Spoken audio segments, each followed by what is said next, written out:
Blackstone Publishing and Urban Audiobooks present Everybody in the Church Ain't Saved by Patti Trafton. This book is read by Ray. Prologue.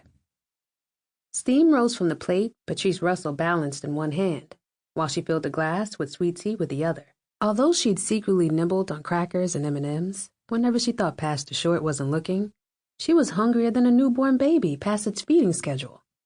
She slid into the booth by the window, mumbled a few words, thanking God for the fried chicken, macaroni and cheese, and mixed greens she'd piled on her plate, and then dug right in. Lorene McCall and Regina Holloway were taking too long for her to wait on them. As she bit into her chicken, her eyes scanned the restaurant for her two friends. Lorene looked as if she was giving the hot bar attendant a piece of her mind.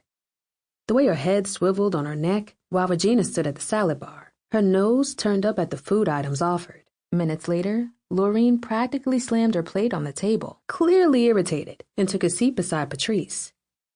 "Who you done cussed out now?" Patrice asked as she stirred her 4 packets of sugar into her glass with her straw. "That stupid-ass girl gonna tell me it's gonna be another 10 minutes before some chicken is ready. They know it's Sunday, damn!" Regina took a seat across from her two friends.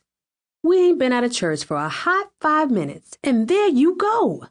Lo, how do you get up singing God's praises week after week, then cuss people out in the next breath? Don't start, Regina, 'cause last I checked, the Bible says we all have sinned. So don't try to act all holier than thou. I'm trying to get myself together, but every time I try to live right, here comes somebody to mess it all up." Regina disregarded Lorene's comment. "Anyway, do y'all remember my cousin Jean?"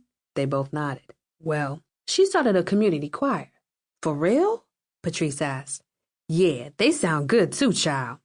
They did a concert last night and had everybody shouting." "Did anybody bless the food?" "Never mind. I don't know if I want y'all praying over my plate," Regina joked. Lorene and Patrice silenced themselves, respecting Regina's quick prayer, but dove right back in as soon as she lifted her eyelids. "When do they rehearse?" Lorene asked. "I think every Tuesday and Saturday. I have to call her to find out for sure." "We'll find out quick because I sure do miss singing out," Patrice said. "I'll check and see if we can go sit in on one of their rehearsals this week," Regina offered. "Then, if we like it, we can join." It had been a few months since the young women had sung outside of their own church, at Cross Pentecostal. They all had been members of the Pentecostal District Mass Choir, but when the choir president handed out what they felt to be an unfair penalty for late arrivals and absences, all 3 of the women and a host of other fellow church members quit. They'd been told that they couldn't sing at a major church event, due to no fault of their own. Sample complete. Ready to continue?